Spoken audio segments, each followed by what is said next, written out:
I think we're going to get the live stream going, and then we're going to be on our way to the Thunderdome. No, it's not the Thunderdome. It's going to take, I just want you to know, it's going to take every ounce of self-control to not start, like, doing the Macho Man Randy Savage voice for the next, like, hour. And if I do it... Oh, yeah, brother. It's going to be bad. You should hear every phone call I've had with my brother for the last, like, month. Is me just going, hey, brother. And he's over it. He's absolutely over it already. So welcome to our new venue.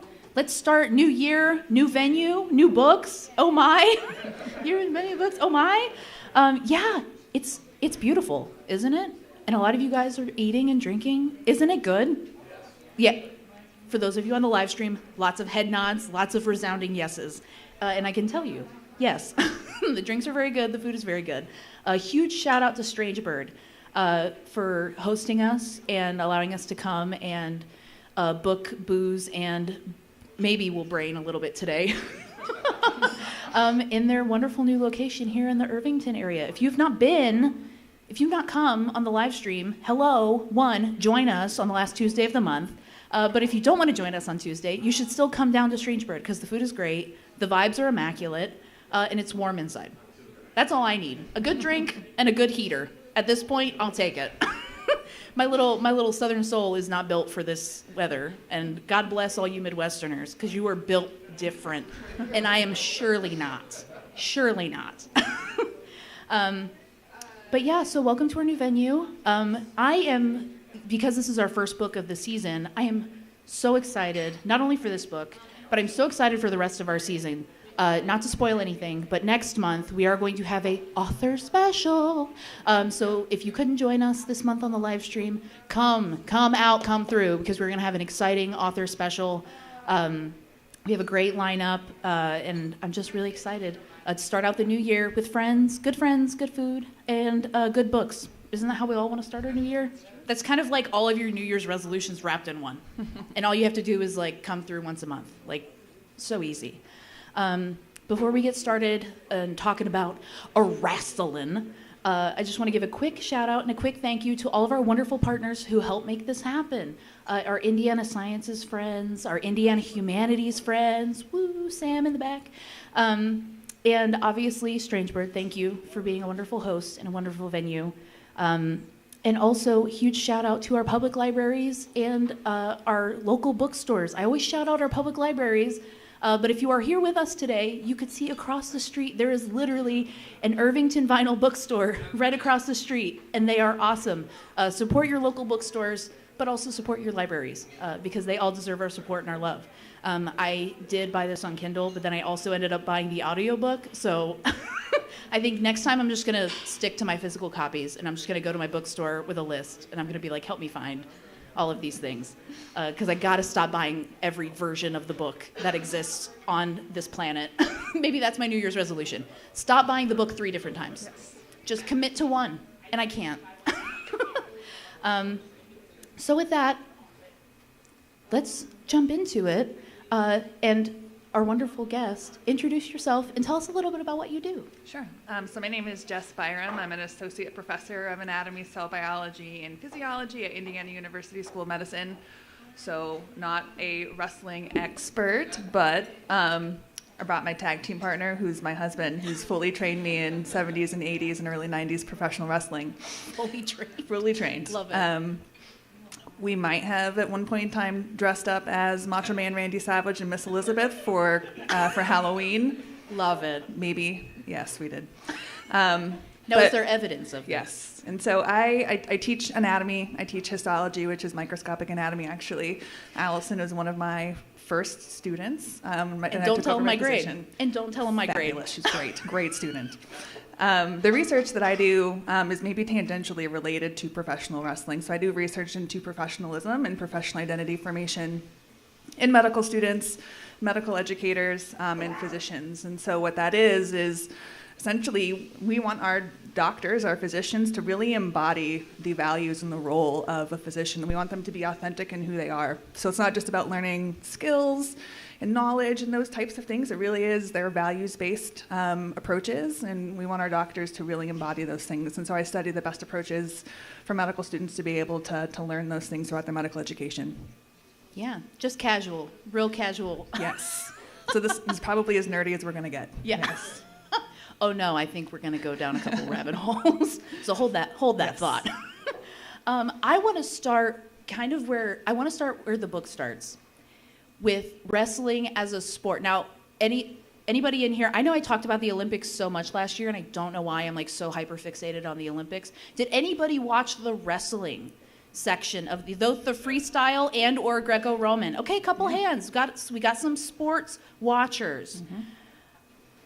Is what we're going to see this weekend at the Royal Rumble, is that a sport? Are those athletes? Those are definitely athletes. Okay, definitely they absolutely athletes. are.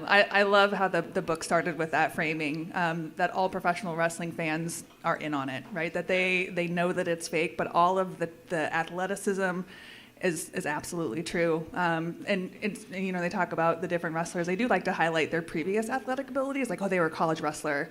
Some of them were, collegiate or even Olympic wrestlers, gold medalists. And so I don't think you can deny the fact that they are athletes. They're putting their body on the line and doing some stuff that I don't think very many of us could do. Yeah, well, and a lot of them are football players. Yep. A lot collegiate, or some even NFL. Mm-hmm. That's crazy, by the way, that he just drops that in the book. He goes, also in the NFL off season, they just wrestle. I'm so sorry. Yes, I could make more money wrestling than in the NFL. More money? Yeah. That's, I can't say no to that. How can you blame them? But I did think it was kind of interesting at the beginning of the book. They talk about how this started out as Greco-Roman wrestling, which, if for those of you who maybe are not familiar, freestyle wrestling is kind of, you can go, really the difference is going for the legs. So with freestyle wrestling, you can go for the leg and get them, at the knees, and it changes kind of the way that if you're going to slam an opponent, versus Greco-Roman is all upper body. You're not grabbing the legs. And so that changes like a lot of the starting postures are like more upright, but it also changes how, if you're going to body slam your opponent, you have to be crazy strong. Right. But especially in the professional, like in what we see now in, I will call entertainment wrestling, you're dealing with the heavyweight class. You're lifting 300 pounds of man. Yep. If you're gonna lift them, you want to go for like a hip.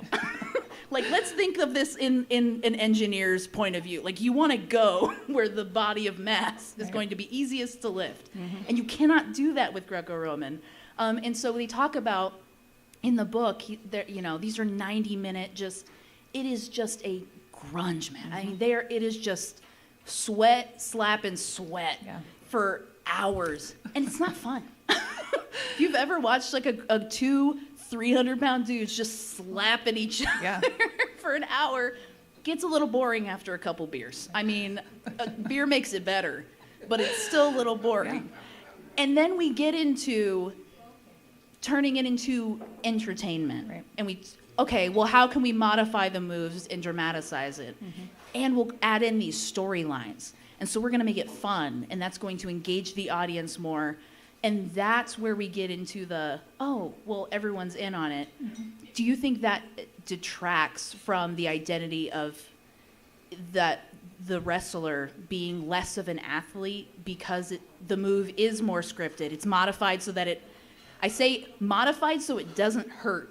Still, I cannot imagine getting slammed on your back. Right.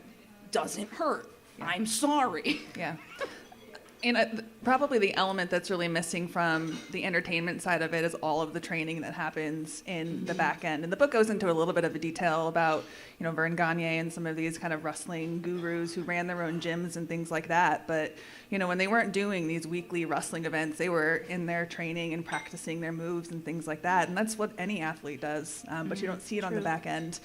And they do, unfortunately, they mess up sometimes, and even with all of the training and all of the practice, they still kind of mess things up and absolutely hurt each other. So to a degree. I mean, I think that the average person who doesn't watch wrestling and doesn't really know kind of the back end stuff, that's certainly like, oh, it's fake. They must not be real athletes because they're, not doing real things or really hurting each other. But who's been to a live wrestling event before?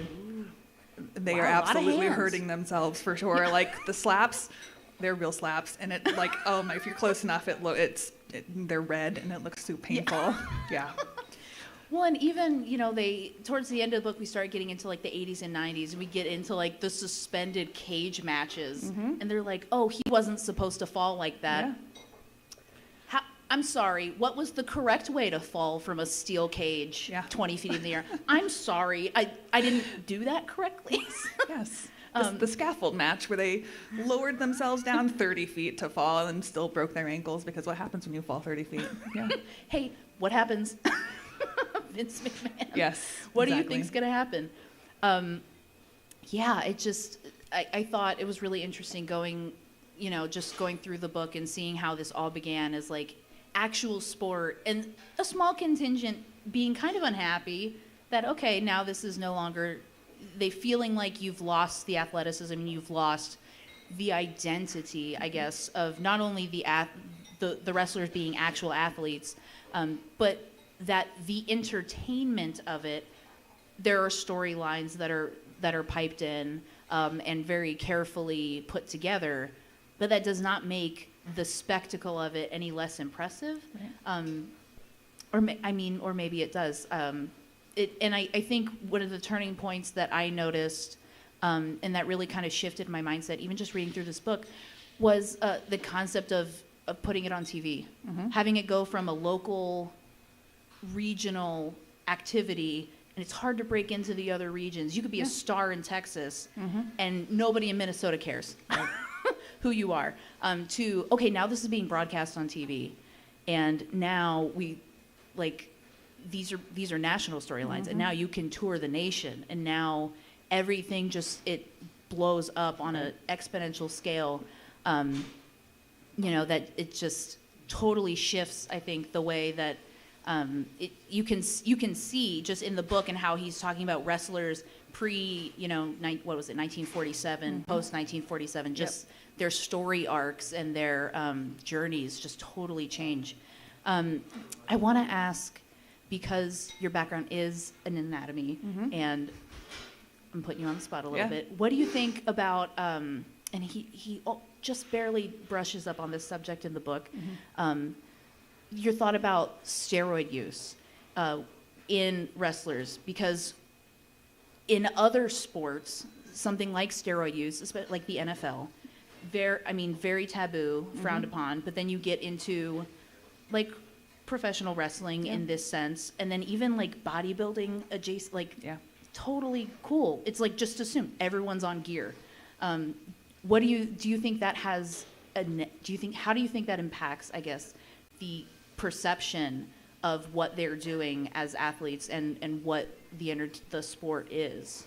Yeah, I mean, I think the public watching, it was pretty obvious that a lot of the wrestlers were on steroids, but it was still almost completely taboo within the rings. So they still tried to hide even amongst each other. They got into a little bit in the book about how, somebody was overtly a steroid user, but they would kind of covertly, share their, dealers and stuff with each other. So it wasn't really, to the public, it might have been viewed like it was widespread, but I think really within the rings, it still was considered taboo. And to the degree in which it happens today, I don't know, but I think it was somewhat of an inevitable when you had this big bodybuilding movement of people coming into wrestling from bodybuilding, and it kind of stung over. But there were certainly wrestlers who really kind of bucked the system and were kind of overtly the non-steroid people, right? So like Ravishing Rick Rude is like, I don't do steroids, I'm natural.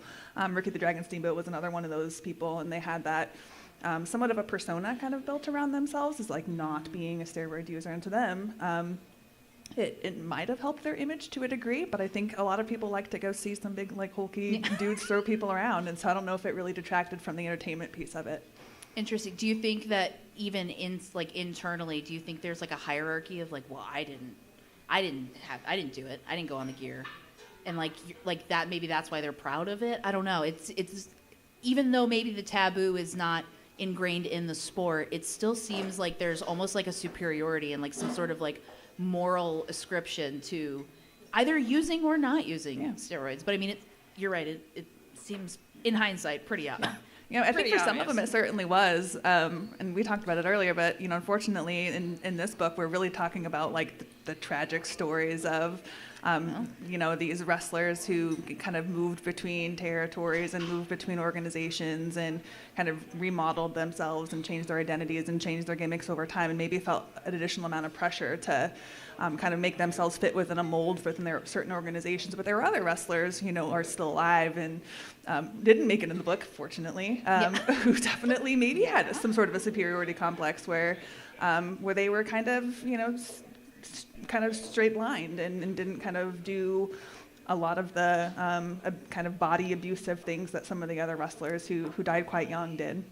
Body abusive thing. Yeah. Yes. That. Well, I mean, to be fair, this whole book was born out of a blog specifically focused on dead wrestlers. Yeah. So you're kind of getting a selection bias You here. are, absolutely. We're only getting the dead ones. Yes. And we get a little bit of like the Hulk Hogan, the Ric Flair, Yes. but like we're really not getting. You're only getting the dead ones. Yes. Yep. So maybe this is a selection bias here that we're getting in this book. I think that's a great segment into our first turn and talk, because for those of you who maybe this is your first time with us at Books and Booze, our turn and talk, I'm going to give you like a little prompt, and we're just going to talk about it for a couple minutes, and then we'll come back. And I want to hear your thoughts. So I want to just ask, were there any storylines in this book, any wrestlers' journeys, or maybe their arcs, whether that be like they had no identity change, they were able to maintain their identity through their whole career, or they reinvented themselves 17 times and it was just like totally fine and nobody batted an eye? Like both are totally fine in the wrestling world. Were there any that jumped out at you in this book that you were like shocked, you really enjoyed, you were like, wow, that's really cool, or you were like, oh, we were talking about some of the like playing into like cultural stereotypes just for views, for money, and there were some of those that I was like, huh, that's an interesting career choice that you made. I'm gonna give you like 5 minutes. Talk about which storylines in this book maybe shocked you, or maybe you loved, or maybe you hated. I don't know. I feel like you could go a lot of different ways in this book, because there were a lot of different story arcs discussed, and I think there were a lot of interesting ones, but I want to hear from you about which ones were the most interesting. So I'll give you like 5-10 minutes, and then we'll come back and we'll talk about maybe the most interesting ones. Maybe everyone had the same one. But I want to hear from you. So yeah, give you 5. Okay, yeah, so we'll be like live for the live stream and for the recording. But yeah, and then we'll come back, and I'm kind of curious to hear what other people, because I feel like you could latch on to a million different storylines. Were there any that you read in this book, or that you were like, maybe you hadn't heard of before, you were like that I hadn't really heard of? moved by? I mean, this is embarrassing. Most of the Golden Age wrestlers, territory days wrestlers, I knew all of them. I knew most of at least knew of their deaths and things like that. So it wasn't really until like a lot of like the 90s era's wrestlers, I had no idea who any of those people were. Really? But, we watched the documentary, like several of them actually, about the Von Erich brothers, because like they are. That was wild. Tragic, wild, right? And the whole family. It's not like family. one person. The whole family. Yep, Kevin Van Erich is the only one that's alive, I want to say that they too kind of gave themselves like an image of being like the clean-cut family, right? That born from wrestling blood and all those types of things. But then there were, by the time that everyone died, so many rumors about their drug use and things like that. So like with David Von Erich, the first one who passed, I mean, it probably really was that he died of like enteritis, like for sure. Like, and the fact that there were rumors of like that he died of drug overdose and things like that is interesting. There must have been, rumors circling within like the Texas Championship Wrestling and the WCCW that they weren't quite as clean as like their like on stage persona, with the exception of Kevin. I think Kevin was like legit, like super straight guy. Yeah, of the brothers, the most chill. Yes. The vibes I'm getting. Yeah, Kerry Von Erich definitely like cut off his foot, had to, and then like faked still having a foot while he was in the WWE, which Of is all like the things you're gonna pretty fake. incredible, right? Yeah. And the fact that like nobody had any idea that he just like had his foot, like not foot, his leg in a boot, like it's bananas. Yeah, and they're like, we're not gonna make that a storyline. We're just gonna suspend. Yeah. We're just gonna suspend reality. Yeah. And you just have a leg. Yes. Of like all of the things. Yeah. But yeah, crazy stuff. Guess if there were any in there that were somewhat surprising and new. I don't really know. Were there any really interesting that you were like, huh? Because, I mean, there's a lot of detail. I mean, he gives a lot of detail on their lives in important matches. Yeah. And and I was always a big fan of Macho Man because who's not? Macho Man fan. And Who so is some of not a fan? like the back end stuff about like how he treated Miss Elizabeth was probably like everybody knew because they watched it in live time, but then like the backstage things about how he like made her look down and like when people were like in the changing room and stuff like that, and I was Locking like, okay. her in the house for like days at a time well, also was like... that was public. He ended up getting in trouble for that because my husband, he was like, did you know that he used to do things like that? I was like, what? He's like, yeah. So apparently it had come out in public somehow enough that like it was a pretty well-known fact that he would do that. Not even on a single occasion, like multiple. Yeah. Wild. Yes. Wild. Ultimate Warrior's an interesting one because like he was really kind of the first person to stick up to Vince McMahon about his contract and like wasn't afraid to kind of step away and ultimately kind of bucked the system until he did give in, and they talked about that in the book, but it was he was there during the prime of his career, but then ultimately during contract disputes, just like completely left wrestling for a while, did some really weird conservative stuff, but then came back and was like, acknowledged whatever his fault, not taking his contract, was inducted into the Hall of Fame, but he was really, I think, probably the first person who wasn't willing to negotiate with McMahon.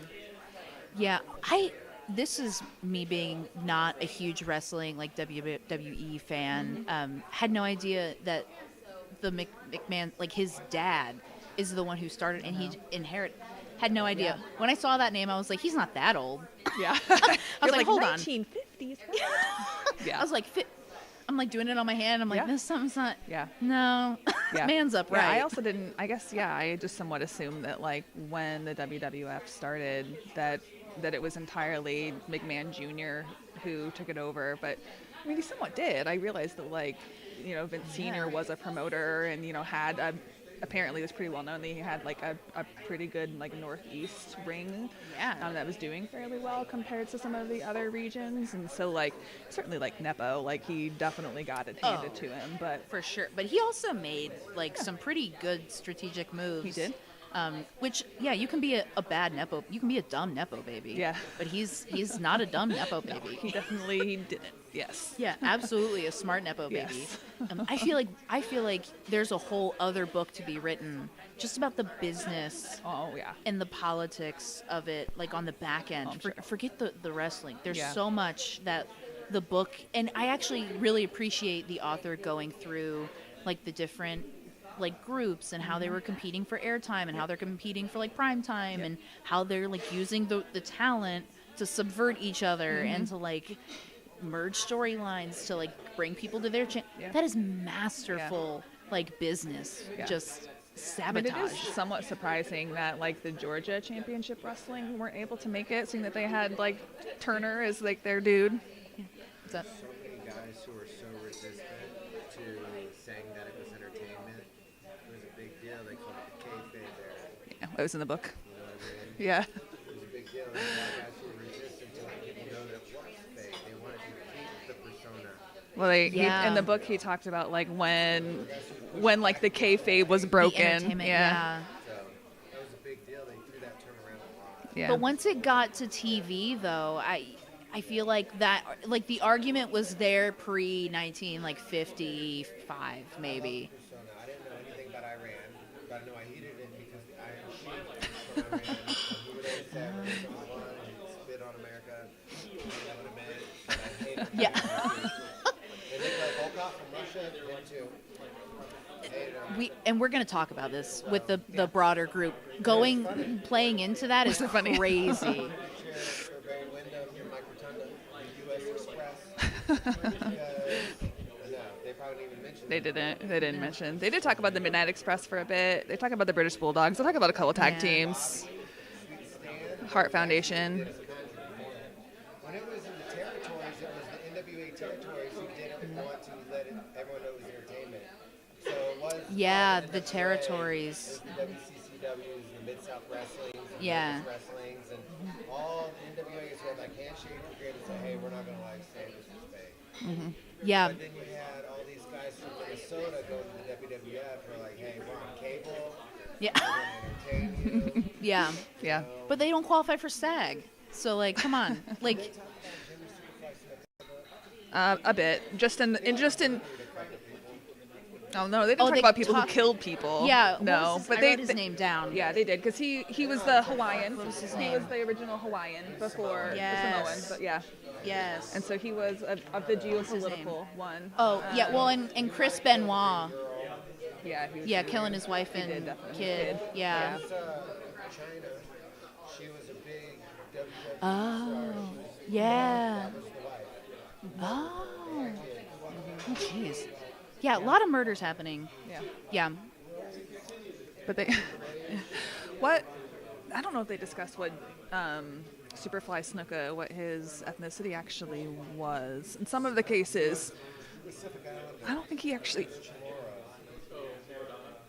Yeah, he talked They about don't it. talk about it a lot. That Yeah, he's just not a like little a bit. main. Like occasionally he was. Said he was an islander. Well, they talked about a couple of like the original like Native American wrestlers, and like one of them was like Yes. one. Yes, Yes. 1/16. Yeah. Well, and like And the other one was teaching- Italian. Wahoo McDaniel. Wahoo McDaniel, who's Yes. Italian. He was not an Indian. He was Yes, Italian. but he ended up teaching the other native wrestlers who wanted to How come into to- the scene. He's Yes. like, here's how you need to stereotype Yes. yourself for all the people in the audience to like go hard for Yeah. you, which is wild. Yes. Wild. The Iron Sheik was actually an Uh, American gold medalist. Oh yeah, yeah. They, He was I think they did Greco-Roman, talk wasn't he? about- Yeah, he was an American gold medalist, so Yeah. he always was Iran number one. Yeah. Stereotype too. So many of them do though, and but I mean, I don't think It- Peter Santana was from Mexico. I think he's from like Texas. yes. Well, yeah. I think he's Yes. pretty sure. There were towards the end, like in the 80s and 90s, they talk about a lot of the wrestlers, like they were like, you just call yourself whatever you want. Today I'm Russian, next week I'm Mexican, Yeah. and if it gets you mad, High school kids drinking. that doesn't shut. Well, they were also from Texas, so you know. Nothing to do there. They were actually like, in their neighborhood, they were like rich royalty. They're like putting it in Yeah, they talked about that yeah, a little bit. how Yeah. that whole family was Anyways, like crazy. Allison, Oh yeah. Aaron. Hi. I just come up and start talking. Yes. It's been like 10 minutes.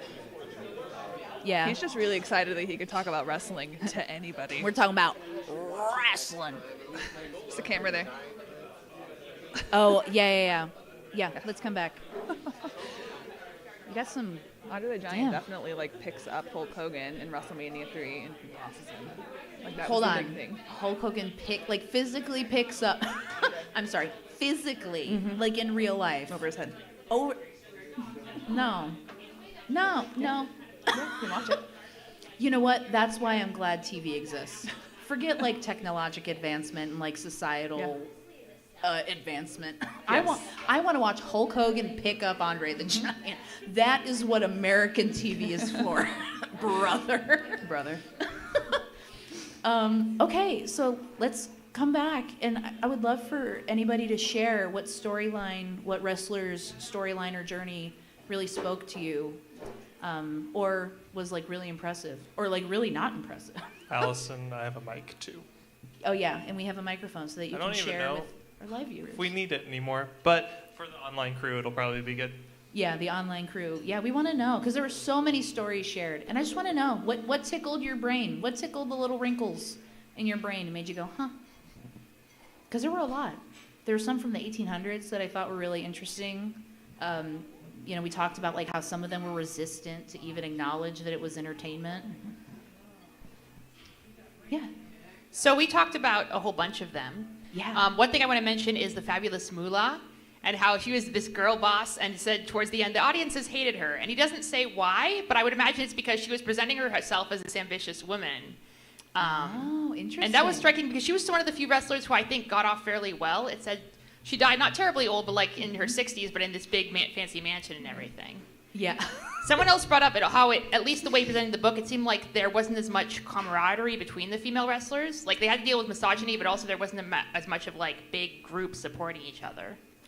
Yeah, I did think it was interesting there wasn't a lot of discussion on the female wrestlers. It was like, they were an accessory, but like Andre the Giant. Yeah. Like, who cares? Definitely quite a few biases from this author. It's not what she for admits, sure. but yeah. For sure.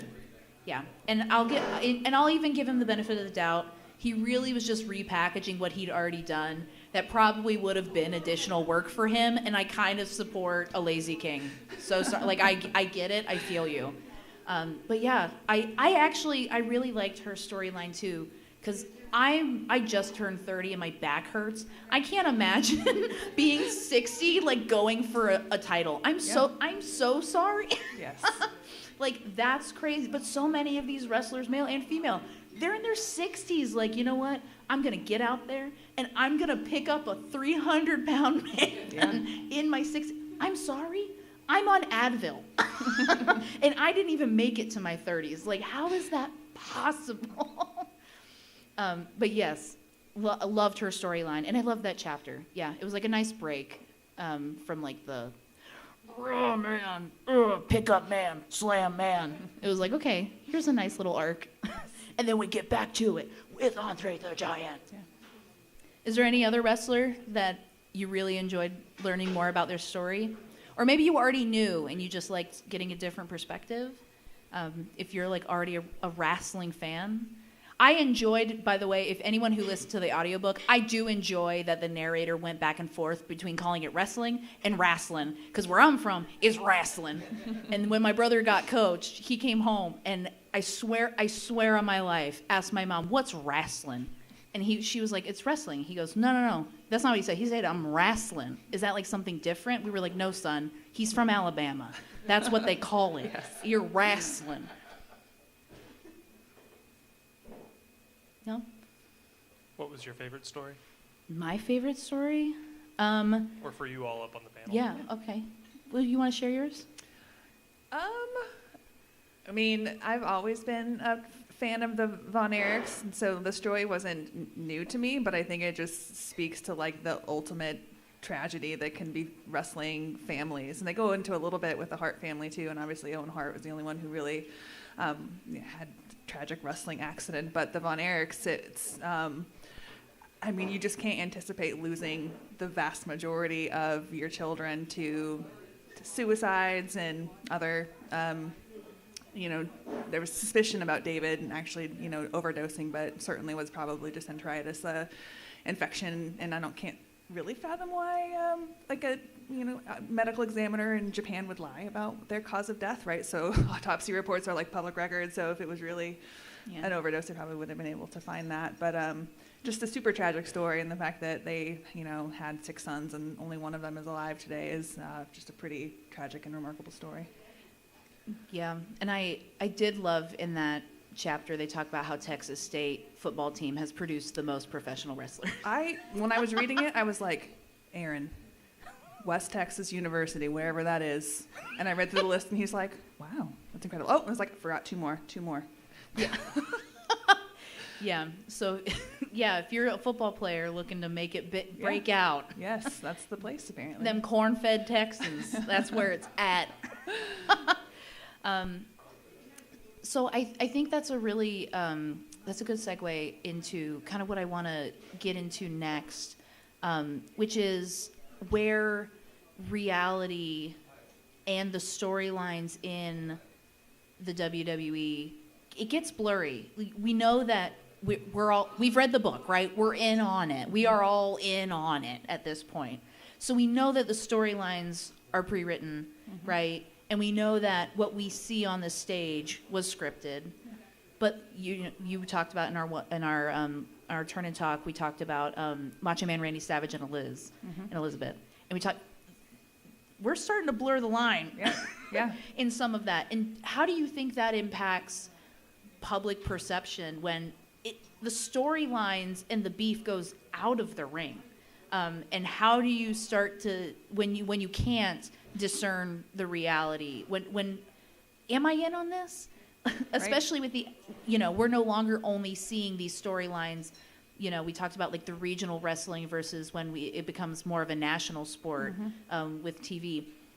The storyline's no longer contained to the 2-hour ticketed event. The storyline is now on my phone. It's in the newspaper, and I'm still in on it when Elizabeth's getting locked in the house for days at a time, and I'm still in on it when they're getting divorced and cheating on each other. Like, how do you think that it impacts, like based on your research, do you think that has an impact on I would say the sport writ large, but even also just being involved in it? Because at that point, you're not just an athlete, just an athlete. I mean, we've already established they are athletes. I can't imagine picking up Hulk Hogan or Andre the Giant. You'd have to be an athlete, I think, to do that. As aforementioned, hurt my back doing nothing. I know. It only gets worse. Yeah. Comforting. But so what do you think about these storylines blurring into reality and how that is perceived, like from an audience standpoint and even from an athlete standpoint? Yeah, I thought that was an interesting part of the book when they started talking about how Macho Man Randy Savage's kind of onstage presence of being kind of overprotective of Miss Elizabeth and being really kind of paranoid about people watching her and paying attention to her and those types of things was really actually true. And in the backstage, everybody knew that wasn't just a gimmick. He was absolutely super protective of her and very, very paranoid and even to the point of being potentially abusive to her and how his treatment. But I don't know how much of it made it into the public at the time, right? I mean, I think it eventually came out that publicly that like he was locking her in the house when he would leave sometimes, and I think that they tried their best as they were going through divorce to make it seem like they were still together and their kind of on-screen marriage and those types of things, but.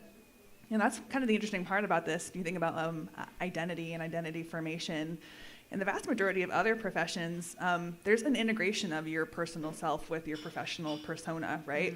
And it calls into question like how much of these individuals' personal selves is really feeding into a lot of these characters. With Macho Man, it seemed to be probably that really what we saw Macho Man was really who he was. And to other people who somewhat played these gimmicks and these tropes, and we talk about the whole geopolitical climate and some of the wrestlers really kind of trying to match or rile up the masses about what was happening at the time, were most certainly like playing a persona that probably didn't align very well with who they thought themselves to be, potentially. But I don't really know, and it's something to kind of think about is like how much of it that they really truly internalize as an aspect of themselves versus what was just completely fake in acting. And I think Macho Man's a good example of probably that a lot of it was real. How much do you think that matters, though, for the sport? Like having your persona reflect who you actually are? Like what?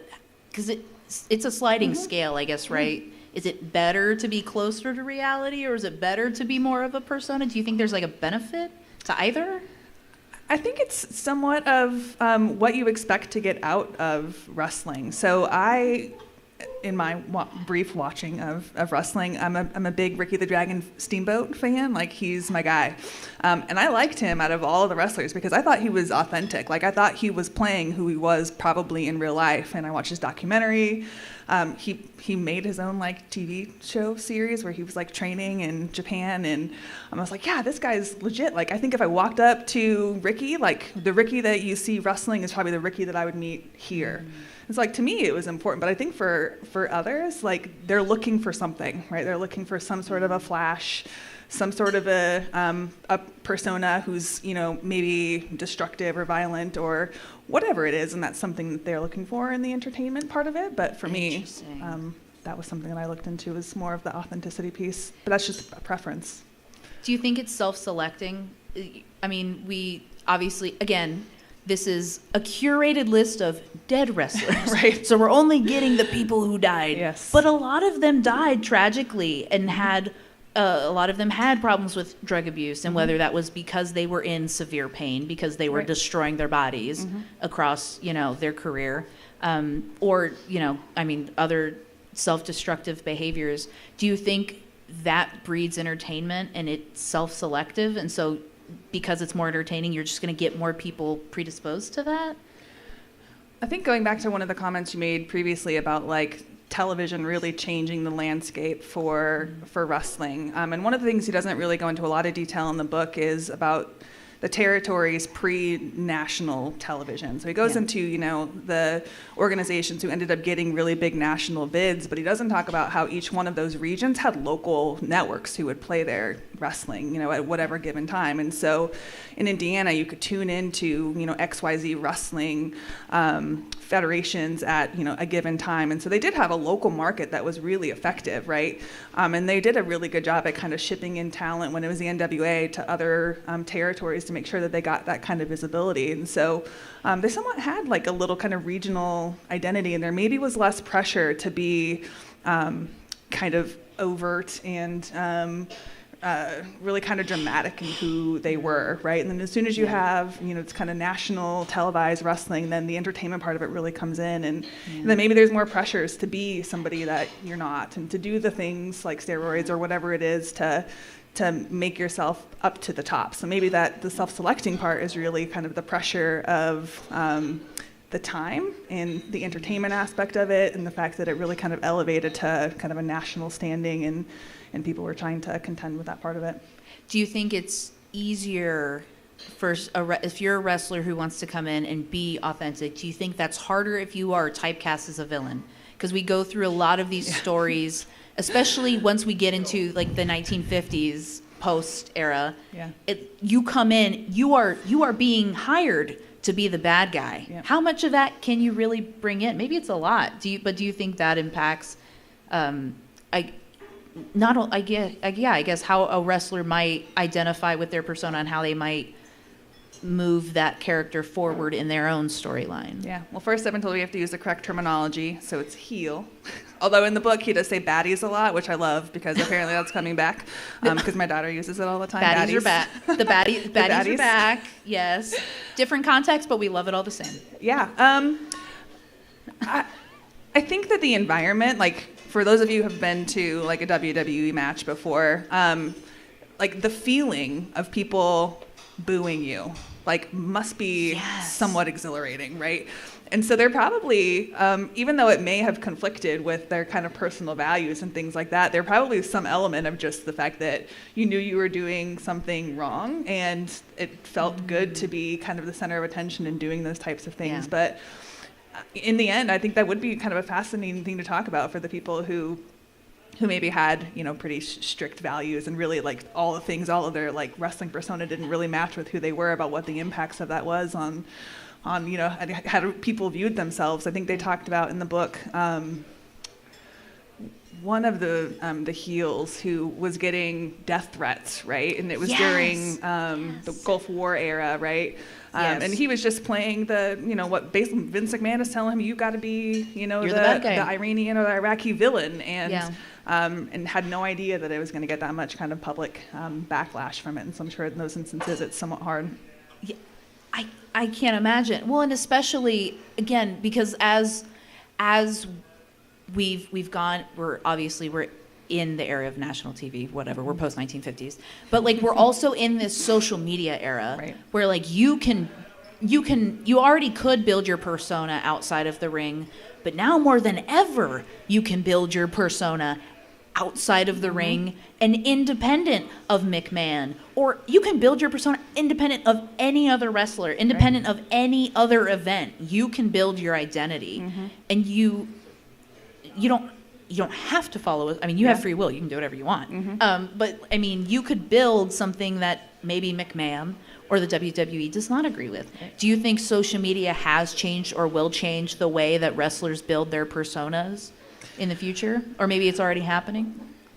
I think just since the 2000s, and the fact that it's just kind of blown up to such visibility, that there's no way to really kind of hide it anymore. So they talk about kayfabe and kind of, hiding the fake.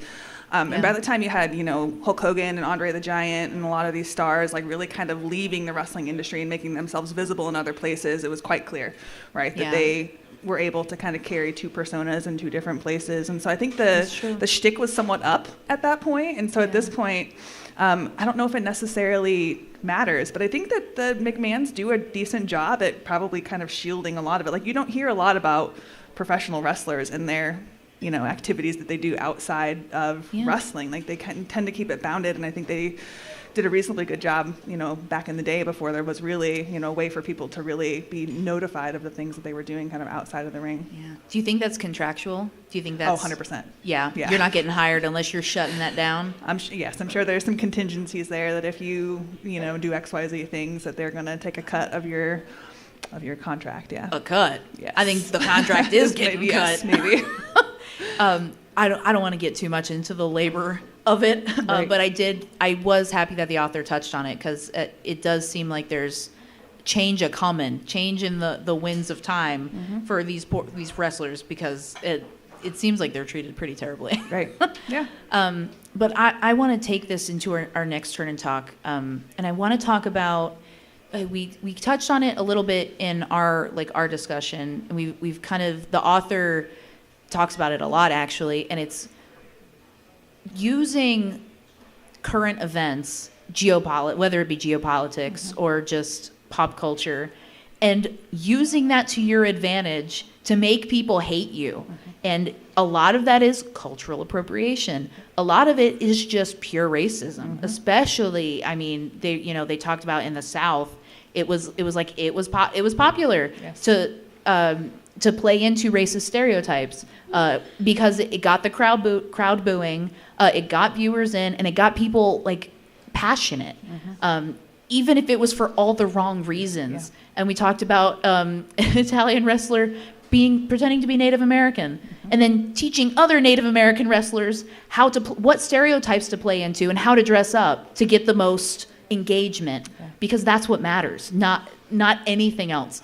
And so I would love for, in your turn and talks, to talk about if there were any examples of this that stuck out to you as being particularly awful, or just maybe just really interesting, that we talked about the Gulf War.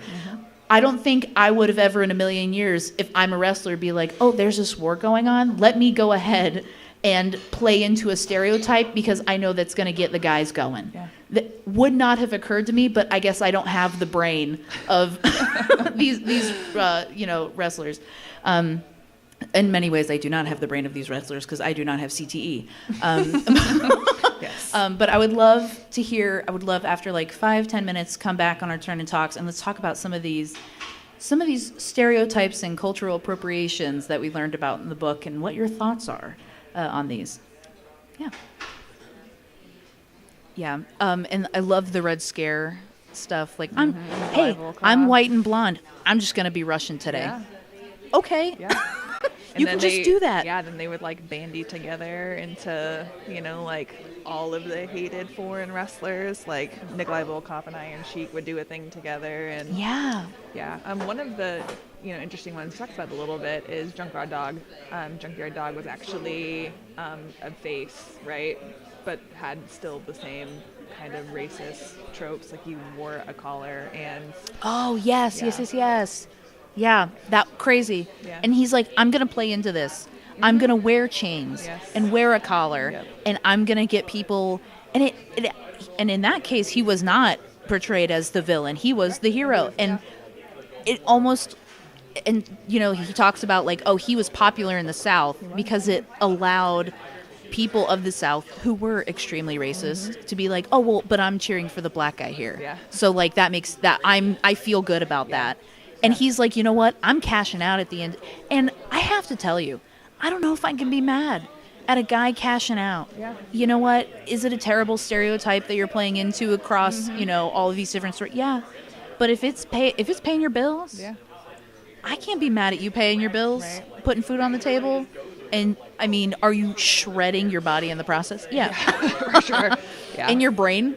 Yeah. Yeah. Yeah, he really didn't go into like the irony behind that because he talked about how that there was a tag team group that were like a bunch of like racist honkies, like overtly racist, and they were definitely heels, and that everybody booed for them, but like secretly probably agreed with like most of the things that they were saying, but Yes. still booed. Yeah, they're like So- booing the overt racism, Yes. but like you're actually engaging in racism by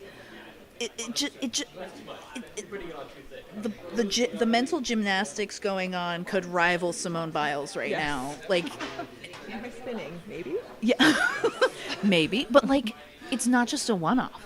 Like this is a I mean, he even talks about in the post-World War II era, like all these GIs coming home. All right, hey, nasty jab coming in the ring. Yeah. Whoa. Yeah. Yeah. Nazis, And whatever. Yeah. Yeah. I thought that was yeah. Hey, I'm a blonde-haired, blue-eyed boy, probably from Texas State. Yeah. Yeah. Hey, Fritz Van Erich yeah, played yes, a Nazi. yeah. Hey, I'm a Nazi today. Yeah. Boo. And he goes back to Texas, and they were like, hero. Yeah, but But they and you're probably had no cheering idea, for him. yeah. But like you're cheering, even though he's playing this character that's Right. like awful, and you're cheering against him, you're also a fan. Yeah. And it's odd, but like it's so pervasive and it makes a lot of money. Yeah. But do you think it's more damaging in the end to like continue to, I guess, accept these stereotypes and not only accept them but put them on such display Right. for money? Like, Yeah. is there like if you're the one cheering for it and you're the one, even just as like a casual fan, are you not like, I don't know, maybe it's because I'm not like a huge wrestling fan. Right. I'm like, how can you cheer for that? But I don't know. I watch college and NFL games all the time. I know they're shredding their brain is jelly It is. by the end of it, and I'm still cheering for them. Yeah, So maybe I am know. no better. It's absolutely terrible. I know. Yeah, I mean, it's been such a long time since I've like sat and like watched any professional wrestling that I don't even know how much they do it anymore. I have to assume that like Right at the end of the book, he talks about how some of the Mexican wrestlers play into being Mexican, Yes. and like the illegal immigration arc of it. Right. So I don't think it's as bad as like being the Nazi wrestler or being like the black wrestler with chains, and like I don't think Yeah. it's as overt, but I still think it seems like very, it's very there. weird. Yeah. It's interesting. But yeah, I can't say you're that wrestler and you're playing into a stereotype that you do identify with, but it's actively harmful to you. Like it's actively harmful, but you're playing into it for like, is that help? I don't know. Is that helpful in any way? I guess by putting just like a giant sign on it Yeah. and being like, this is a stereotype that all of you feed into, and look how awful it is. Yeah. Like, is that maybe helpful to like just put it out there like that? We're not beating around the bush. Right. We're not hush stereotype. Oh no, I'm gonna put this on display so you all can see how ridiculous this is. Maybe that's helpful. Maybe culturally that's like helpful to put a Yeah. giant magnifying microscope on it. I don't know. Yeah, I just kind of get the feeling that the fan base is not that thoughtful. And that's Like, fair. That's fair. I think that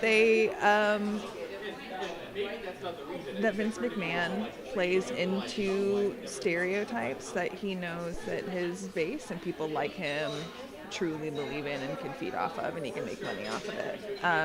Fair. Like Iron Sheik he's got a documentary. He talks a little bit about like the impacts of like just random people on the street like harassing him, right? That's crazy. Crazy. And now he's completely broke. He also, I think he did lots of drugs and spent all of his money, but like he's completely broke. Like he like just he'll do like birthday parties. Stop. No, I'm not kidding. I wish I was kidding. Because we thought for Aaron's 40th birthday, we were like, we can book Iron Sheik. And we were super poor. So When will he pick you up? Will he pick me up? probably. And I don't know. I'd be like concerned about him hurting his already like severely broken back. But Oh yeah. But yeah. All of them casually just being like, I have a broken spine, Spine's but I'm broken. still gonna get Broken body discs. slammed. yeah. my knee hurts and I'm working from home. I can't even drive in. What are you talking about? Yeah. You people are crazy. Our kids' school like sponsored a semi-pro wrestling event, which I was like, that's weird. Love that. But I guess Get 'em like, young. like some of the proceeds like came to the school, and so they were like fundraising event, and I was like, Aaron's like, they're doing a semi-pro wrestling at the school. You want to go? And I was like, whoa, there's so much wrong with this, but yeah, sure. And somebody like, it's a move that like I've seen like 1 or 2 times a professional wrestler do, and it's Yeah. called a superplex, where they're both standing on the top rope. And yeah. one of them did it, and I saw it happening in real time, and I was like, oh my god, he's going to do a superplex. And I was like, am I going to witness somebody like die in my kid's Yeah. gym right now? And like, luckily, like no one got like visibly Yeah. hurt, but I'm like, oh my god. You're Like, going it horrified home. me. I was like, there's no way that these people are like that good that they can like do a superplex and not hurt themselves. They totally did though. Yeah. It's horrifying. Yeah, no, you're popping an Advil. Yeah. Couple Yeah, ibuprofen. couldn't believe it. And the one who did the superplex on the other guy, like, he was in his 50s easily. That Like, see, he's got like a that 20-year-old son who was wrestling with him. crazy. Crazy. Well, and then I bring up the CTE because I am an NFL fan. Like I'm a college football fan. The CTE's got to be wild. Like Oh, yeah. Your spine is Forgot about broken. Like I can't wrap my head around the physicality of it. Yeah. Yeah, being in your 50s and 60s. Yeah. Like I'm going for titles. Yeah. Brother, what? Brother, I'm sitting on a beach. Like I don't know what you're talking about. I was telling her about the semi-pro wrestling league and the guy doing the superplex. Man, they were so bad. He was so You tell bad him. at it. You tell He him. dropped that guy right on his back off the top rope. And Kids, today we're going to learn See, about and the he's axial like, skeleton. He's like judging like who is a really bad move, and I'm like, this guy's like, gonna no, die he in was front of great. us. He sold it completely. That's crazy. But I mean, to your point, there's a lot of training involved, and if you're not doing it well, you're just gonna hurt each other. Yeah, for like sure. you're just hurting each other. Like, bad guys would only go to shows with them. So that totally, like, you weren't going to hang out with the guy you were wrestling. You know, those guys in the gold territory. Right. Were, like, totally into, like, heels go with heels. Heels, yeah. Baby faces go with baby faces. Yeah. Yeah. He talked about like real friends versus fake friends in the book a little bit, but Yeah. the only feud he got into to any level was Bret Hart and HBK. No. He was mentioned just as one of the Russian tropes. He didn't really go into any of the international. Anybody not from the U.S. There was Yeah. like 3 he Yeah. touched on. Who played, like, Japanese wrestlers came over often, so you saw Yes. He would talk about. He talked about a few of. Yes. Yeah. you know, some real wrestlers like Nikolai Volkov, he was really Yeah. Russian. But like Ivan Koloff, he was Canadian. You know what I mean? And Don't matter to the TVs. Wahoo McDaniel, he Well, was yeah. Italian, right? Yeah. You know what I mean? Yeah. Talk about those guys. So. Yeah. Well, grab the microphone and. Yeah. Just go ahead. Everyone else is in the conversations. I just want to come and say hi. Grab the microphone and talk about your favorite. Share your. Talk about share it. how you didn't That's okay. like, I don't care. Iron Sheik. Yeah. Talk about the Iron Sheik. Because that's also wild. He actually loves him now, but Yeah. at the time, Does he do cameos? 100% does. I guarantee you'll find him there. Yeah. He played the role of a heel. You know, he said he was Iran #1, but Yeah. he was American gold medalist. Talk about him. 1968. Greco. Listen. I wasn't even alive. Hey, neither was I. I wasn't alive for, I hate to tell you, 90% of this book. Let's not talk about it. I was not alive for a majority of this book. Yeah. Now, Rufus, as a wrestling fan, I'm calling you out publicly and on the live stream. I haven't heard about your wrestling fandom. Who are you into? What wrestler did you want to enjoy reading about in this book, Mr. Fan?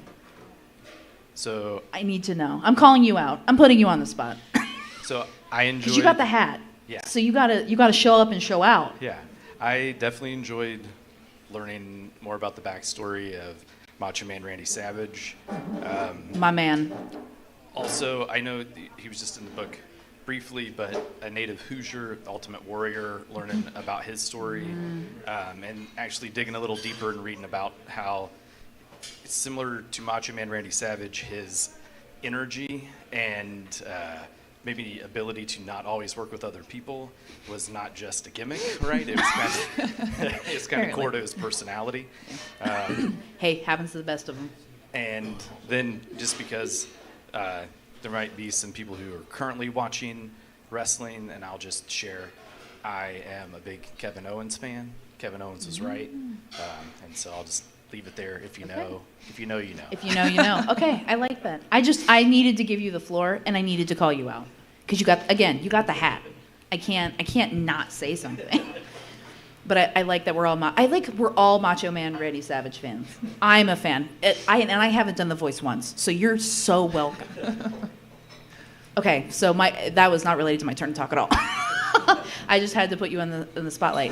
I want to hear from you about some of these cultural stereotypes, cultural appropriations and stereotypes that some of these wrestlers really played into. And we talked about a few examples, but I want to hear from you all if there were any wrestlers that stood out to you who took advantage, really took advantage for profit, fully for profit, just the capitalist mindset of I'm going to play into a Russian stereotype, Native American stereotypes. We talked about wrestlers in the post-World War II era posing as Nazis and not posing as Japanese, but some Japanese wrestlers coming over to make money because the GIs came home, and that hatred, that it's green and it's paying my bills.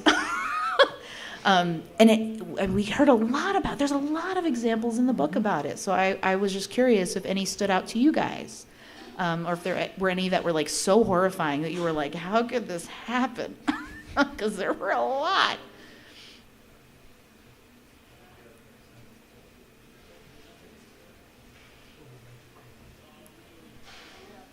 Maybe. There were a lot. You want to talk? Uh-oh. All right. Oh, now I feel bad I called you out because now you're... No worries. So I'll just say one of the ones, I'll think of the right way to phrase it, but it was super cringe for me.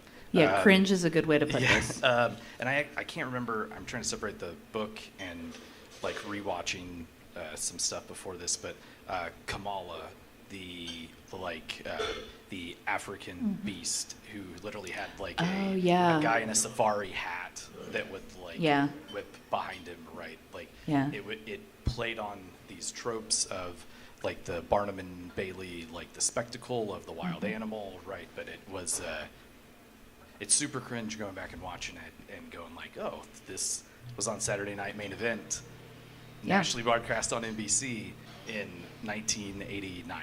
Right? Yeah. And you're like, oh, great year. That's not that long ago, right? Yeah. So, true. Yeah, that was one that just, when you see it, it just hits you in a way where you're just like, wow, okay. Yep. Yeah. Some were just really overt and just really in your face. And I mean, one of the things I asked you and one of the things we talked about was, again, that's paying his bills. Can I really be mad? Can I be mad at that? Can I be mad at, and especially for some of them, it's playing into their own identity, right? It's playing into who they are. And for some, it's not. And they're taking advantage of a stereotype for a group that they personally are not affected by, but they're profiting off of it. And I think it's actually almost more, it's harder to wrap your head around for somebody who does identify with that group. So in the more modern age, he talks, at the end of the book, he mentions some of the wrestlers who are Mexican, playing into like immigrant stereotypes and playing into being illegal immigrants and playing into that storyline because it's actively in the ethos and it's something that makes them money, but also it's something that harms them to play into. And is like, how do you go into an environment like that with that level of dissonance? It almost seems in the post-World War II era when you talk about, like we talked about some of the wrestlers coming in and posing as Nazis because it was easy to hate, right? and that paid his bills, but that didn't actively harm him. He's, at the end of the day, an American just trying to make some money. And again, we're all in on it. We know it's fake. But as the line gets blurred, and as, you know, we move into, this isn't a story of what has been, it's a story of what is. I don't know, how can a wrestler or somebody identify with something and play into something is harmful, right? I mean, I don't know if you have any thoughts on how maybe somebody can bringing your identity into a persona that actively, by playing into those stereotypes, is actively harmful. I mean, can you really build a long-lasting identity around that? Or do you think those are the people who tend to change their persona and change their character more frequently, maybe?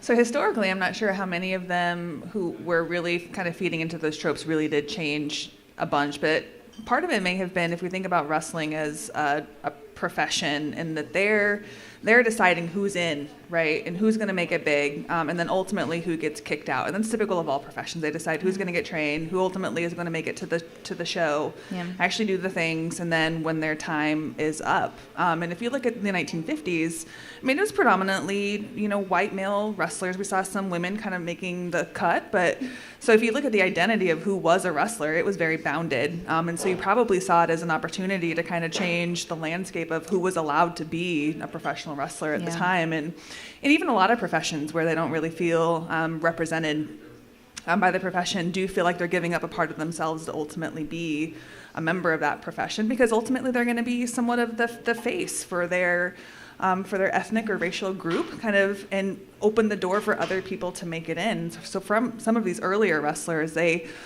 who were maybe kind of feeding into some of these tropes about and stereotypes about their ethnic group, maybe they just thought it was a way to pave the way for other people to come into the fold. But it had to have been rough for them to really kind of feed into those things. And then again, some of the backlash that they were feeling from the public, who really treated them as kind of the enemy or the bad guy outside of the ring, was probably really hard. Yeah. Well, and if you're playing the part of somebody who is perceived as the bad guy outside of the ring, it's probably more common, I guess, but it can't be easy to know that there are a sect of wrestlers who can drop the hat and they can leave, and you can catch them at an Olive Garden and they're super chill, right? And then there are other wrestlers who can't do that because they're going to get cursed out in the Wendy's parking lot. Right. You know, and that's got to be tough. Yeah. If you're that wrestler.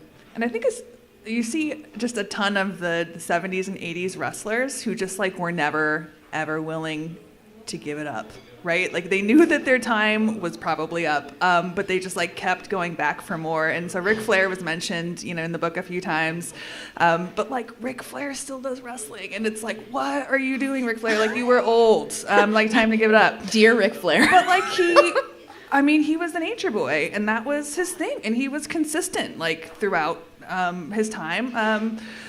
But I think that's more of it. Like they feel so invested in what they're doing that they just like kind of, most of them just like don't want to leave. Yeah. If they don't have to, like drag me out. Yeah. How do you think professional wrestling differs from an identity standpoint to other sports, but I also think there's a conversation to be had comparing them to like maybe actors or other entertainment industry. How do you think their perception of self is different from other athletes? Yeah, I mean, I think the promoters play such a big role in who ends up being. We haven't even talked about promoters, person, right? And who ultimately is going to give them the time to be able to kind of make it to the level that they see themselves being, right? Mm-hmm. And so maybe within acting, there's a similar kind of pull to be a particular person or to be a particular acting type. Like you see people who just get pigeoned into particular roles all the time. Like, I don't want to be the action hero. I want to be something else, right? They try to kind of branch out. And so I think that, you know, compared compared to other athletes, maybe other professions, that there's just so much on the promoting and entertainment side that maybe it doesn't give the people the freedom to be able to kind of mold themselves into the person that they see themselves being. And maybe, back in the territory days that they had that ability to kind of pick, who their persona was going to be, who they wanted to be, because it was smaller promotions. They worked with, individual promoters at the time. And then when it became this kind of big entertainment beast, there probably was less say, right? That you need to be this XYZ person because that's what's going to sell.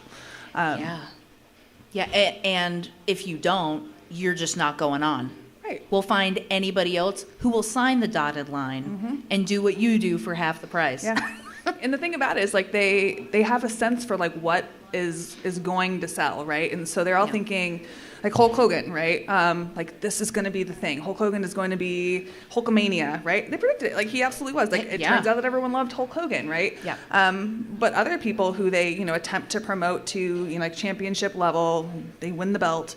Ultimately, like, they're not fan favorites, and so they just have to be kind of pushed aside to mid-level people, and so they're just kind of playing a game of trying to choose, like, which like persona is going to be the effective one, promote them, and then if it doesn't work, then they're recycling again. So.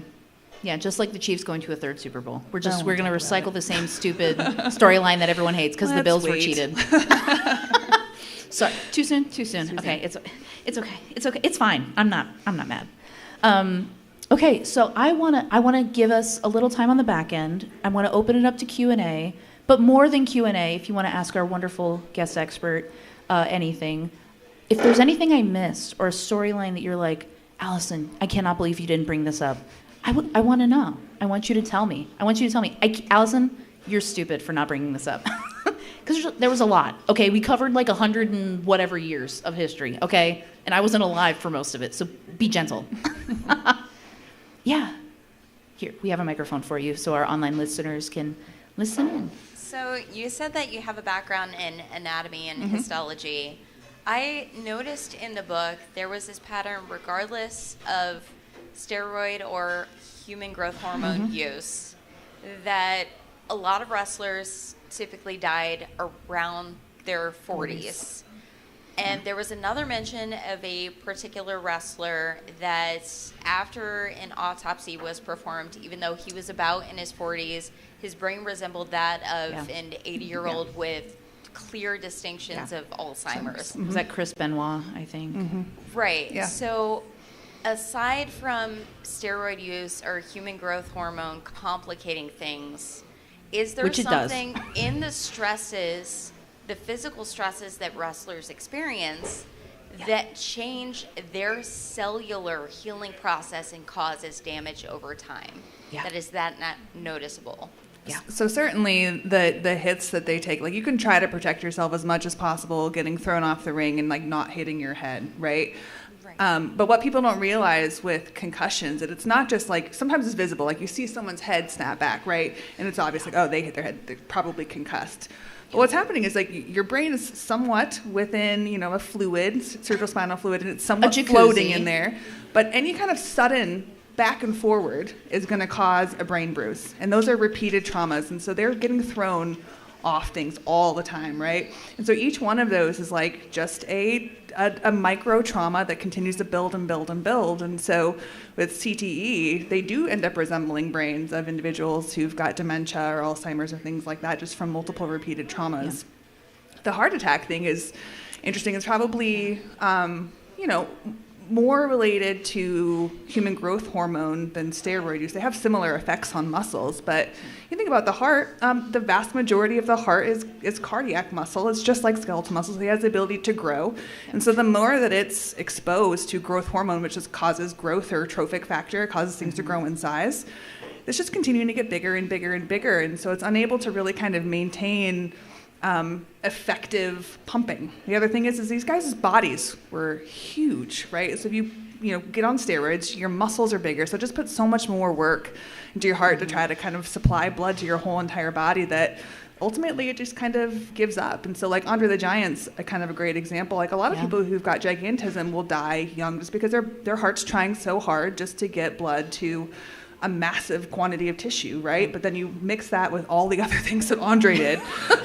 Okay, yeah, a case I of noted wine. in the book the $40,000 bar tab. That was impressive. Yeah, Impressive. There's correct. this hilarious image of him holding like a regular can of beer, and it looks like just like one of those little teeny tiny mini cans. I mean, it's absolutely crazy. But yeah, the stories of his alcohol abuse were astounding.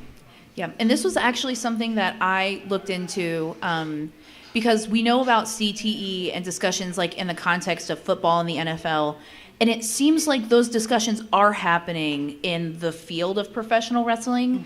I guess there was a failed lawsuit back in 2016, 2017. It doesn't seem like it's being researched as thoroughly as it is in the NFL, but it seems like it's pretty similar, at least brain-wise.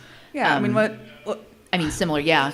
Somewhat fortunately, is it's coming to at least public knowledge and view within football, and so individuals who suspect that they may have CTE are donating their brains to CTE research centers like at Boston University. So it allows us to really study it, and so it might just be the need for a paradigm shift for individuals who are involved in professional wrestling or other kind of contact-related MMA, another example, to be willing to donate their brains to these CTE institutes so they can actually study them and see if it has similar effects as football.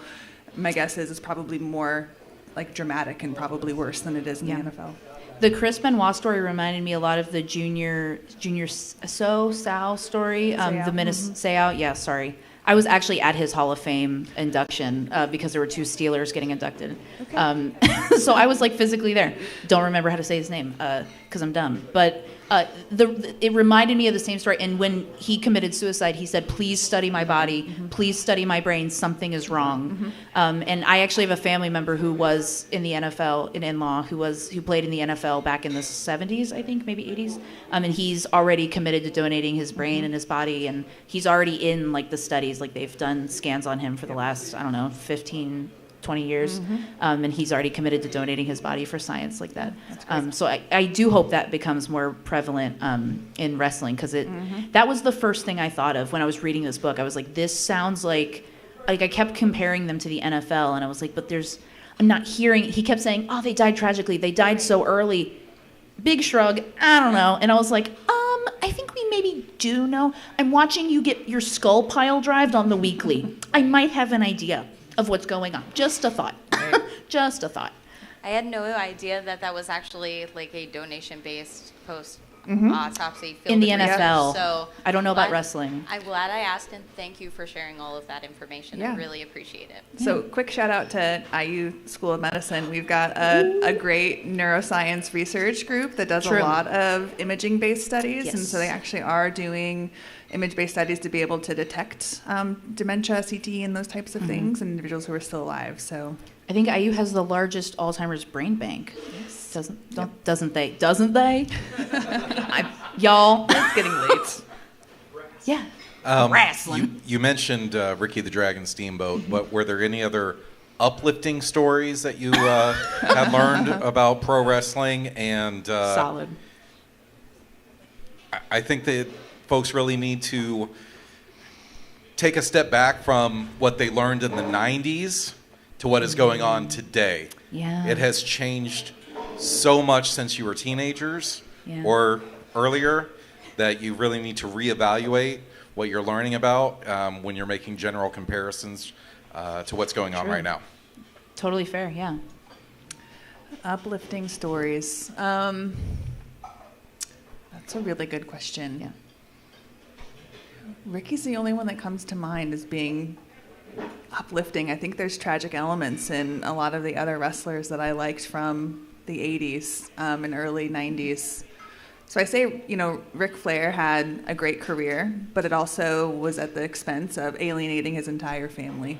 What about somebody like Hacksaw Jim Duggan, who's been with the same woman for 50 years? He still can go out and make money, selling autographs, selling photos, for things like he did 40 years ago. My tag team partner might be able to talk about an uplifting story. Yeah. Microphone. Yeah. Give us this book positively selected for the dead tragic ones, to be fair. I think a lot of the guys who are still prominent who are in the industry are still doing well for themselves. Hacksaw Jim Duggan, he's a Mid-South wrestling guy. He was great in that territory. He was one of those guys that wanted to treat it as a sport. He didn't like the kayfabe. That is an uplifting story, but you can't turn your head at the fact that a lot of these guys started as wrestlers who were just supposedly entertainers, but they became big personas. To me, that's uplifting. I look at guys like John Cena, who are huge actors, and I love him as Peacemaker and all the DC stuff. There's also The Rock made it really big. There's a lot of guys. There's a lot of terrible Hulk Hogan movies where he was like the nanny. Oh my God, I forgot about the. He was Bionic Commando or something like that. There's Bionic. I can't remember exactly what the movie was. Don't quote me. Suburban Commando. Yes. He did No Holds Barred with the guy who Tony. Yes, this guy knows his stuff. Yeah, so there's a lot of guys who had huge success stories. So I think there's a lot of uplifting stories there. You could probably go on and on and on about the guys who've made it outside of the squared circle. You know, we talk about guys who played personas. I mean, you look at the Iron Sheik. That's one that stood out to me. I mean, he's a 1968 Greco-American Olympic gold medalist. But I mean, he played an Iranian in Iran's #1, you know. And when I was a kid, when I watched it on TV, my parents let me watch TV, and when the whole rock and wrestling thing came out in the mid '80s, I tuned in, you know, because Cyndi Lauper, who I was watching on TV, was now on pro wrestling, and she's having these tussles with the Iron Sheik and Nikolai Koloff, and I didn't know anything about the Iron Sheik, but I knew he didn't like America. And I knew that he was a heel, and that was it, you know. And he played that persona as a bad guy, but yet he's an American hero. Yeah.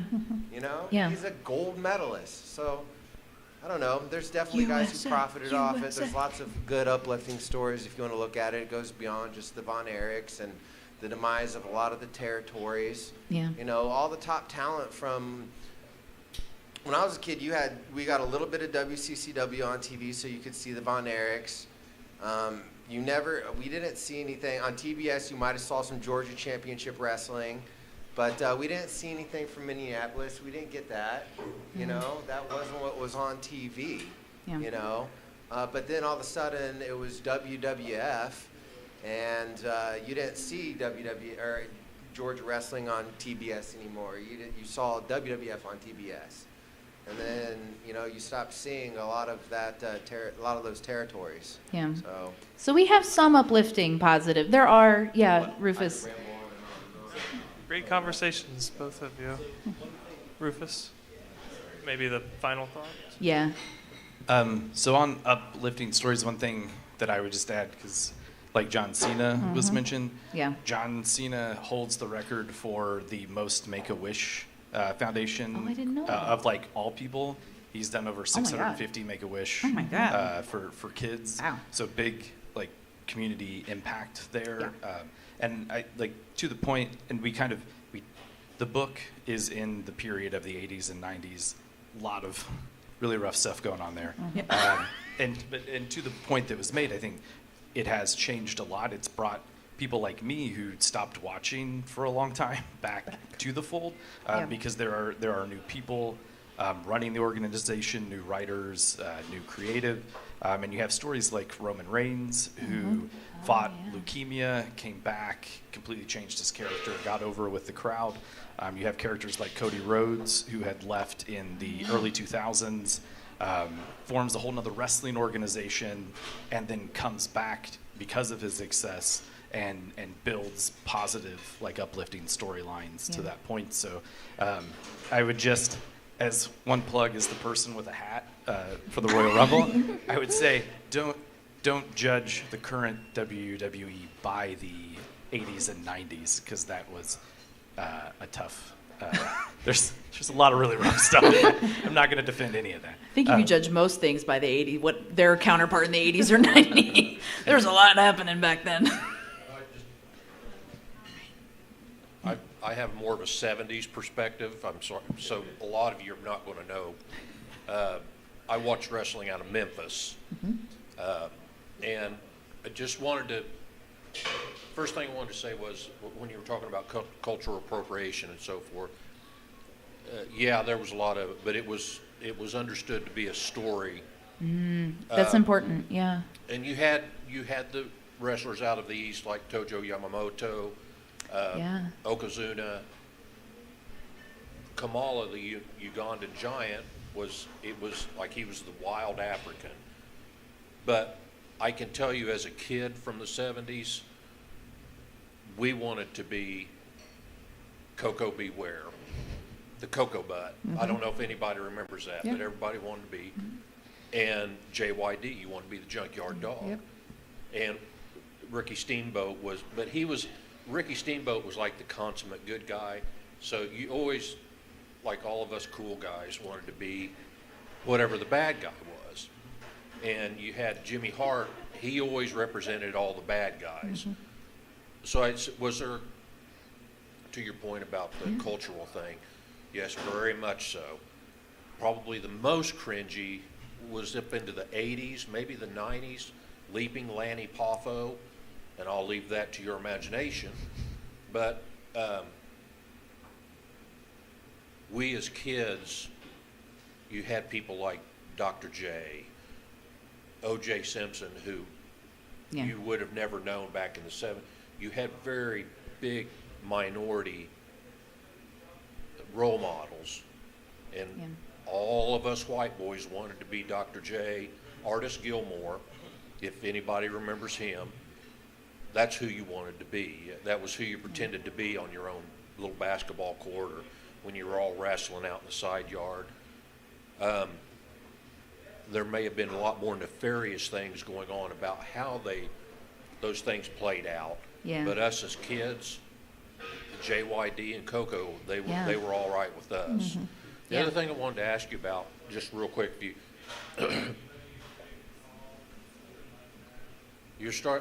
science is starting to get a handle on what causes CTE. There are several people, of course, who don't have it. Are there markers that say this person will not have it? And I'll thank you. That's a good question. Yeah.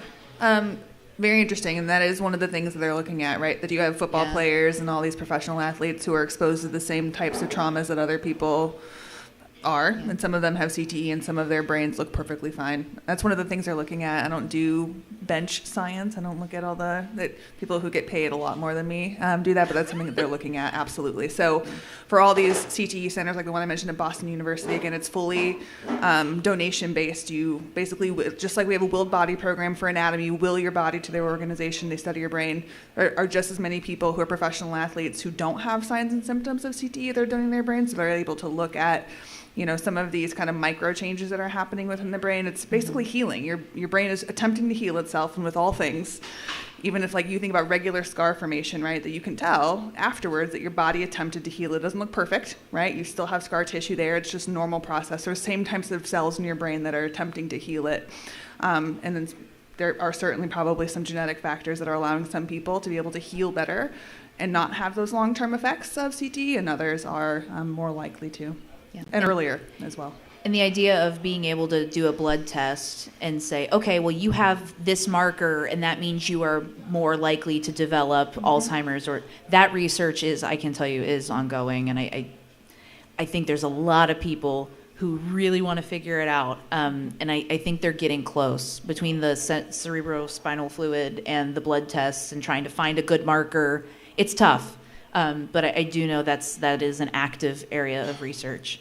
It was not mine, but I was like tangentially involved in Alzheimer's research, so I know like a little bit about it. But I cared like about the bone and muscle, which all the brain people didn't care about. Very siloed. Yeah, so I like was tangentially aware, but I was like, it's all the answer's in your bones, and they were like, no. That your brain's not in your bones, but good try. I tried my best though. So with that, I think we're gonna wrap up. I think we're gonna wrap up this discussion, brother. Okay, that's the best. I'm trying so hard not to be terrible. But I do, and if you're available for a few minutes afterwards, Absolutely. You and your tag team partner, Yes. available to talk wrestling, gearing up to the Royal Rumble. But I do want to go ahead and give, again, a quick shout out for our February book, the last Tuesday in February. We are going to have a special author edition. So Sweep of Stars, and we are going to have Maurice Broaddus come in and talk about the writing of the book. Friend of the show, friend of the pod. He's going to come and talk about his book, and it's going to be really exciting. We also have other books. I encourage you to look through our list. So in March, It's Not Hysteria. We're going to talk about women's health. April, we're going to read Our Moon. And then in May, we are going to read Everything is Tuberculosis, which is John Green's new book. Not out yet, but hopefully we all get a copy. I mean, soon, yeah. I think it releases late February. His press tour is in March, so I think it's like mid-February. But highlighting another 2 local artists in one season, we are out here doing it. So I hope you'll join us for the rest of our season, and join us at Strangebird for those of you who are watching on live. And once again, thank you for Indiana Humanities and Indiana Sciences and our local libraries. And thank you to our wonderful expert who helped make this possible so we can talk about wrestling. And I will stop doing that. And I will see you all next month. Thank you so much. I didn't do one cream of the crop. Not one cream of the crop. Ooh, I'm the cream of the crop.